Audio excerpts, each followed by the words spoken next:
ఇవి గోరు చుక్కుళ్ళండి. గోరుతో అలా అంటేనే చినిగిపోతాయి. అందుకే దీనికి గోరు చుక్కుళ్ళు అని పేరొచ్చాయేమో.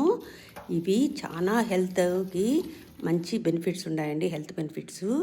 దీన్ని నీళ్ళల్లో ఏసి కడిగి పక్కన పెట్టుకొని, కొంచెం ఉప్పు, కొంచెం పసుపు, కొంచెంగా నీళ్ళు హాఫ్ గ్లాస్ కూడా పర్లేదండి పోసుకొని ఒక విజిల్ వచ్చిన తర్వాత పక్కన పెట్టుకొని, అంతలోపల 2 పచ్చిమిరపకాయలు, తెల్లగడ్డలు దంచుకొని పక్కన పెట్టుకున్నానండి.